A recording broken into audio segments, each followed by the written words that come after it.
Harka fuunee kabajamtoota daawwattoota Freeman.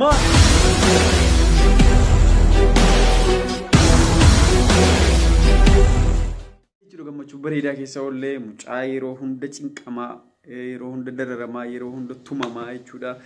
Biyya Liibiyaatti cinqamaa turte tarra baate kun har'a gammachuu jechuudha. Facebookiin kun guutuun isa jechuudha. Kanaaf hundumti keessan bakka gammaddan isiniin jennaa bakka gammanne bakka gammaddanii namni wal gargaaruudhaaf nama ta'uun qofti gahaadha. Gammachuu viidiyoo kanaas asiin ilaalaa. Kunoo gara kanaanis immoo viidiyoo waraabamaa ture jechuudha. Akkaataa sagalee waa hundaa'uu isiniif waraabame kunoo sagaleen isin dhaggeeffachiisaa dhaggeeffadhaa jechuudha. Erga dhaggeeffattanii kaatanii walitti deebinaa. Assalaamu alaikum. Obboleessa koo maqaan kee eenyuun ati? Koy. Maqaan kee eenyuun jettee? Maqaan kee Sultaan Haroo Waaqoo. Sultaan? Haroo Waaqoo. Sultaan Haroo Waaqoo jedhamta. Eessatti argamta? Magaalaa Tiripoolii ganda siyaayyaa keessa argama. Liibiyaatti argamta? Liibiyaa Tiripoolii. Bara meeqa deemtee ati? Hadda waan haaraa wayii qabdu jedhanii wanti haaraan keessummaa haaraatu simbira jira jedhanii sheer godhi nama 800 maal jechuudhaan ishiti namni kumni tokko ol sheer gochuu qaba qixxee yoona jibbe qixxee na jaalachuu qaba jechuudha dirqama kalas na jaalachuun kana booddee hadda waan haaraa wayii qabdu jedhanii. Waan haaraa kun machiisaa waan nama jedhu keessa amma tokko keessa jireenya urmii fi amma nyaata keessa guyyaa tokko isa jalqabaa gammachuu baay'ee kan gammadu guyyaadhaa. Guyyaadhaa baay'ee gammadde jechuudha. Tokkoffaan ituuni gaafa waan si gammachiisetti hin galinii ijoollee eessaati ati? Ani ijoollee Baalee Roobeeti daldalummaa. Ijoollee Baalee Roobeeti. Ijoollee Baalee Roobeeti. Ijoollee Baalee Roobee hadda keessummaan isin bira jiru immoo keessummaa ijoollee eessaati? Ijoollee eessaati intalli? Intalli ijoollee Jimmaatti Raamaa Abbaa Nagaa jedhamti. Waan dinqiiti wallaahi walitti firoomsineerraa kana booddee wanni gandummaa jedhanu hin jiru jechuudha. Walumaa galatti sarpiraayiziin isinii qabadhee dhufee ijoolleen Jimmaa Liibiyaa keessatu jirtu ijoollee Jimmaa hedduu ituu Liibiyaa keessa jirtu ijoollee Arsii fi ijoollee Baalee filadhee akka jarri simatanu. Akka jarri simatanu simadhaa obboleettii keessa Raamaa Abbaa Nagaa jedhamti ijoollee Jimmaati simadhaa jennaan utuu na yeellaasisin doolaara meeqa kaffalanii dhaqanii eessaa keessa deemanii lubbuu jaraa kennan jechuudha. Ijoolleen Baalee fi ijoolleen Arsii lubbuu jaraa kennanii Oromummaa qofaaf lubbuu jaraa kennanii dhaqanii haasaa koo dhaga'anii ajaja koo Rabbii wajjiniin isin ijoollee Baaleetti ijoollee Arsiiti garuu intala Jimmaa simachuu dhaqaartu dhaqaa simadhaa jennaan dhaqanii naa simatanii dhufanii kana caalaa gammachuun hin jiru jechuudha. Akkasi warri gandummaa ganaa lafarraa dhabamta warri gandummaa faarsitu ganaa lafarraa dhabamta. Ati gandummaan kun si biratti akkam akkamii obboleessa koo? Ani gandummaa kun bira maal akka fakkaatu warroota fidaa qotu yookaan Tole. Gandummaa namni naannessu eenyuyyuu eessayyuu isaanin namaa akka ta'u mataa isaa biratti sammuusaa. Allahu akbar. Gandummaa mayyit. Gandummaan hin du'e kunoo egaartu gandummaa namni gaggeessu hundi isaa. Eshi. Gandummaa namni naannessu eenyuyyuu gadi akka daatamuu qaba. Namni gandummaa naannessu Finfinnee gadee ganda isaa jedhee faan Itoophiyaa gadee Oromummaa falmatee biyyattii hollaa Oromoota falmatee namni gosa falmatu biyyaa galu. Biyyummaa keessatti inni jimma walakkaa akka isaanii fuudhan osoo jeeteen warra hojjetu haala hojjetu. Aboo galatoomii obboleessa koo kutaa Baalee kutaa Arsii taatanii dhaxxanii obboleettii keessan kutaa Jimmaadhaa dhufte utuu gandummaan isin wannan isin dinqifadhu tokko maa inni dhugaa Rabbii uummata 3,100 si daawwachuutti jira sagalee kee dhaggeeffachuutti jira wannan isin dinqifadhu tokko inni cimaanii kaleessa waamichan godhiyaan kaleessa Feesbuukii irra ba'ee ijoolleen Liibiyaa Tiripooliin jirtan kottaa keessaan naqunnamaa jedheetan waamicha godhe waamichaan godhe keessa ijoollee Jimmaa 17 fi ijoollee Arsiif Baalee nama 14 tu dhufe jechuudha maal barbaade naan jedhan ijoollee kana tokko tokkoon yaa ijoollee obboleettii keenya raamaa baanagaa yookaan miskuu kan jedhamtu ba'aa jirti kanaafuu ummataas jirutti himuun barbaadu meemee isin simachuu dandeessu jedhee carraa kanan kenne ijoollee arsiif ijoollee baaleeti jechuudha wallaahi yoo billaahi tu jarri in simannu jedhanii silaa waa biraatu na keessatti kan laqamuuf deema nayyellaa simne siif simanna nama biraatti kan kenne jedhanii ta'aa bulanii anaa wajjiniin jechuudha tu walii haasofnu bullee ta'aa dhaabataa oolanii adda bakka jarri waamanitti dhaqanii miskuu abbaa nagaa isii hoggaa lama caala harka isin jala qabdee isin kadhataa turte fuudhanii galanii hadha mana jalaatti argamti meemee raamaatti kennaa sheer godhaa raamaatti kenni obboleessa koo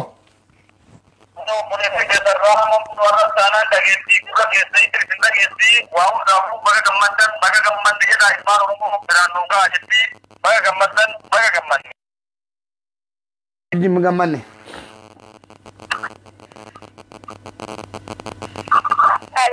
hello assalamu alaikum warahmatullahi wabarakatuh Waalaikum assalam warahmatullahi wabarakatuh. Eenyuun sagaleen kun eenyuun akkamii natti fudhatee natti tole eenyuun Eenyuun Rama Baga yoo biskule dawaa Gammachuu dhamti waa guyyaa radda. ay kolfitee jennaan argine intala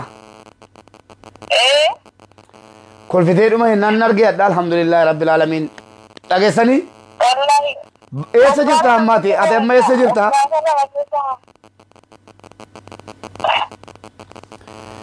eenyuun bira jirta amma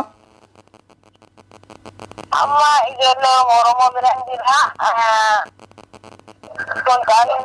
sultaana Ruwaaqoo biraan jira siniin jedhan maal tole gaa isa kaanii booddeedhaaf dhimna booddee viidiyoo irratti ati yoo dubbattee taasin ta'aabsu atis dharee baate waan ta'eef intarvii gaaffiidhaan sittiin kaasu wanta si gaafachuu barbaadu tokko kanuma keessa xalaata koo gandummaa irratti qabsaa'aara waan ta'eef mee waa'ee xalaata kooti kana natti ta'a xalaanni koo immoo gandummaadha ati ijoollee akkamiitti wajjin hidhamtee turte Liibiyaa sana keessatti kanatti rukutamaa turte ijoollee akkamiitti wajjin ijoollee eessaati wajjiniin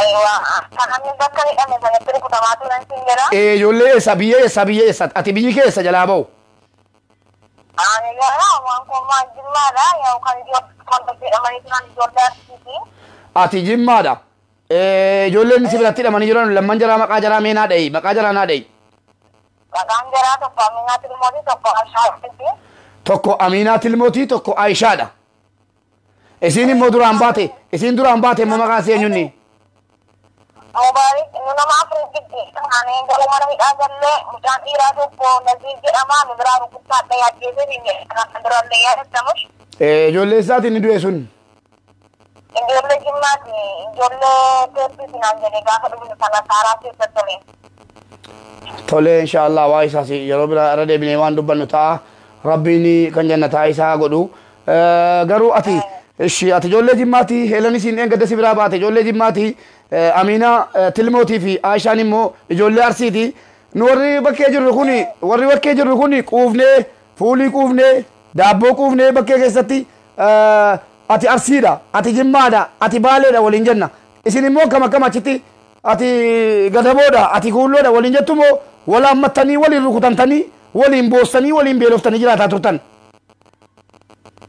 waliin beelofnee waliin rukutamne yoo rukutamu namaa rukutamanii yoo bona faana bo'anii daabboo tokkitti nama sadii nama lamaan addaan qabsanna jechuudha ittiin qabsanna bishaan dhaamaa tokko nama Aminaa Tilmootiif Aishaa hajjeessinu bishaan dhaamaa tokko ittiin kennama jechuudha Oromoodha jedhu kun jedhanii ijoollee Oromoo kana baay'ee mana jedhanii baay'ee liqii ga'anii jedhu kun Oromoodha dhanii mataa keenya keessa nu dhiisaa turan yaalmaan Oromoo dubbigaan har'aa kan jedha rabbii keessan gandummaan hin jirtu achi keessatti gandummaan hin jirtu jechuudha gandummaan wayii hin jiru jechuudha achi keessatti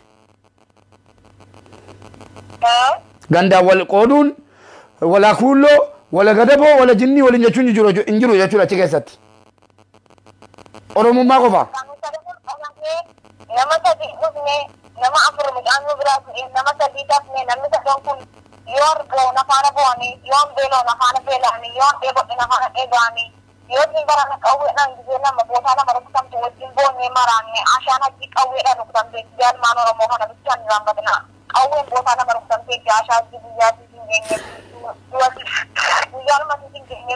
dhaggeeffadhaa ilmaan Oromoo yoo isinii ta'e yoo isinii galeefi kun dhaamsa guddaadha. Obboleettiin keenya dhaamsa guddaa isinii dhaamaa jirti jechuudha. Waan dinqiiti. Naa bilbiltee jechuudhaan abakottu Boronaa Soosiisaa obboleewwan keenya galatoomaa jedhee cufadheen ture. La bulchuun qabu of keessatti waa lama bulchuun qabu jette tokko rabbii gootii shukurii galfachuu qabette suyyudii buute lammaffaan harkatti hafe immoo Amiinaaf Aayishaan miila na qabanii amaanaa natti matanii ijoollee kutaa Arsiiti akkuma ijoolleen Arsii achi keessatti dawwalanii anas jajjabeessaa turan sagalee naa ta'aa turan anis immoo ijoollee Jimmaa ta'a nu gandummaa hin beennu gaafa rukutamu Aayishaa Tilmootiif Amiinaa Tilmootiif Aayishaan na wajjin bu'aa ture. Gaafa jarri rukutaman immoo anatu wajjin bu'aa ture. Yoo daabboon anaa kennamee jarri dhawwataman kan kun qoodaafii ture. Yoo jarri immoo fudhatanii an dhawwatame kan jaraa naa qoodaa turanii jette obboleettii keessa miskuun. Maal baratta? Kanarraa maal barattu? Egaa akkasin gandummaa dhiiftanuu Liibiyaa isin geessinuugaa? Akkasin gandummaa dhiiftanu malee dhaagaluu qabdu jechuudha. Kanarraa waa hundaa waa baay'ee barattu yaada. Amma dhaamsa miskuu fudhadheetan kaardiin golleen cita waan ta'eef dhaamsa miskuu fudhannee adda ayyaana jechuudha. Miskuu obboleewwan keetii dhaamsa dhaamuu barbaadde dhaammadhuuti booddee walitti deebinaa viidiyoo keessa gatii maxxansu jennaan viidiyoo keerraa ergaa fudhatanu meemee obbolaan kee maal siin jedhani Amiinaa Tilmootiif Aayishaan maal siin jedhan? Aayishaa Tilmootiif Amiinaa egaa yaa wanti kana jedhanii na gargaara ummata Oromootiif sagalee kennuu bahi imaanaa rabbii jedhanii turanii yaa sagalee kan kun imaanaa jira afirraa fidheera sagalee kan kun yeroo danuu dagaagame viidiyoo irratti ergeera. Aayishaa abdii Amiinaa Tilmootiidha inshaallah akka aanallee rabbiin dubbana keessa sana keessaa na baasee hidhaa sana keessaa na baasee kutaa sana keessaa jirallee akka ilmaan Oromoo bira dhaabatanii bira baasanu du'aayi godhaafi isiniin jedha yaa ilmaan Oromoo adaraa bakka jirtan. Egaa miskuuni amaanaa jara hodhee hin bulu'attee isinitti himteetti. Kutaa wal qooduun wal arrabsuun silaa mala keessanii jammara ammuma garuu immoo wanta isinitti himu yaa ilmaan Oromoo kutaa kamiyyuu ta'e kutaa kam. Wallaahi gargaarsi miskuu yeroo lama taasifame duraan gargaaramtee gurguramte ammas bakka kanatti kafalamee baafamteetti yeroo lammanuu dhugaa rabbii dubbachuudhaaf ijoolleen Arsiis ijoolleen Baalees na bira dhaabataniiru. Miskuu abbaa nagaa bira dhaabataniiru. Gargaaranii nuri. Kanaafuu gandaaf kutaadhaan wal qooduun warra gandaatii dhiisame miin jajjabeessina warra gandaa kana jedhan. Oromummaadhaaf hojii dhumaa jirtu malee Oromummaadhaaf eessattu Oromummaadhaan miidhamaa jirtu malee gandummaadhaaf miti jedhara. Gandummaa ofirraa dhiisaatti Oromummaa keessanii falmadhaa isiniin jedha. Galatoomaa ulfaadhaa hunda keessaniyyuu rabbiif jecha isin jaalladhaa wala Arsii wala Baalee wala Shawaan hin jiru. Namoota hedduun na daawwataara waan ta'eef hunduma keessan rabbii jedhee akkan isin jaalladhu hin dagatinaa. Nagaanaa ta'a galatoomaa miskuullee kana caala iyyisiisuun barbaadu kana caala akkasiin dubbattullee hin barbaadu maaliif viidiyoon itti ergiteetti waan ta'eef viidiyoo sana yoo rabbi jedhe yuutuubii irratti isin gadhiisaa mubee shoo jedhaati yuutuubii irratti dhaqaa daawwadhaa hunda keessan iyyuu rabbiif jecha isin jaalladhaa. Wassalaamu alaikum wa rahmatullahi wa barakatuh. Tosi namara artanu sini asau namararu anis bokonnaan barbaada mee ija koo laala fuuluma gochuudha hadhuma reeffa mucoo sidii dhiqadhee dhufe malee ani iyyuu miskuu wajjin hidhaa ture jechuun danda'ama asuma dhuguma mata sammuun koo miskuu wajjin mana hidhaa ture nagaa ta'a isinin jaalladhaa ana caalaatti immoo rabbi isin jaallatu sheer godhaa viidiyoo kana maasalaama. Miskuu hello waa nyaattee waa dhudheettaa ammaati. Abshir ilmaan Oromoo bira jirta waa tokko sodaatin ishii bak eeyyen. Kanaaf viidiyoo kana jechuudha bakkuma jirtanuutu daawwadhaa hundumti keessan akka daawwattanii irraa waan guddaa tokko barattanu jenna. Viidiyoon kun viidiyoo miskuu yookaan raamaa abbaa nagaa yookaan miskuu abbaa nagaa kan Liibiyaa keessatti jechuudha dararamaa turtedha. Kanaaf viidiyoo kana gammachuu keenya Mubarik Baga Gammadde siin jennaan nama gargaaruuf nama ta'uun qofti gahaadha. Kanaaf akka nama gargaartan bira dhaabbadhaa warroota achi hafan hunduma yeraa akka achi baaftan isiniin jennaa Baga Gammadde sirraa waan guddaa baranne siin jedha ijoollee Arsii nama lamata achitti hafanii isaanis gargaaraatii bakka sanaa baasaa dhaamsa jedhuun qabaa. Amma viidiyoon isin agarsiisa. Viidiyoo kana daawwadhaa hamma dhumaa erga daawwattanii kaatanii immoo yaada itti kennadhaa jalatti kennadhaa akkaataa jirritti jiran sagalee isii kunoo dhaggeeffadhaa isiirraa ragaa mucaanis jira isiin kunoo jirti isiirraa dhaggeeffadhaa ragaa jiru jechuudha. Namoonni holola hin taane oofaa ture kanaan dura jechuudha. Holola kee achumatti kaawwadhuuti mana keessanii ta'a jechuudha. Maaliif hololli asirratti hin barbaachisu? Holola oofaa turtan hololli keessan nama jibbisiisa dhugaa gandummaadha. Gandummaadhuma deemtuu isin gandummaa kana dhiisaa jibbaa kana dhiisaa kunoo sagalee kana yeroo dhageessanu maal jettanam? Mubarik yeellaana jechuun Mubarik hin gammaddee gammachuun isaa galma gahee fi yaanni isaa galma gahee fi kunoo akkumatti gammadetti jira. Dhugaanus wajjiniin gammanneera. Waa'ee mucaa kanaatii yeroo tokko lama wal jala dabarsinee interview goonee turre akkaataatti birrii isin gaafatamte waa hundaayyuu goonee turre interview YouTube keenya jala argachuu dandeessu. Kan isaa jalallee yoo galtan waa'ee dhuma rakkina mucaa kanaa taasa'amaa oola. Kanaaf dhugaa gammachuu keetti yookaan immoo galma gahuu keetti yookaan immoo muraanni kee guutuu keetti hedduu gammadeen jira. An akka firimaanitti jechuudha baay'ee siif gammadeera. Ulfaadhuun siin jedha sirraa waan guddaa baranne waa hedduu baranne fuuldurattis immoo akka nama gargaaruun gaarii ta'eef akka nama gargaaruun qofaaf nama ta'uun qofti gaa ta'ee sirraas baranneerra. Arrabsoon immoo sirratti oofamaa tures akka wanta tokko bakka tokkoon sin geenye hadda argineerra. Ijoolleen dhaqanii simatanis ijoollee Arsii ijoollee Baalee Roobeeti ijoollee Baalee Roobee intala Jimmaa jechuudha dhaqanii simatanii haala gaariidhaan obbira qubsiisanii jechuudha. Sagalee isin dhageessanii hedduu galatoomaa jennaanii ulfaadhaa isiniin jenna. Fayyaa ta'a an isiniin jaalladha. Hundi keenya isin jaallanna.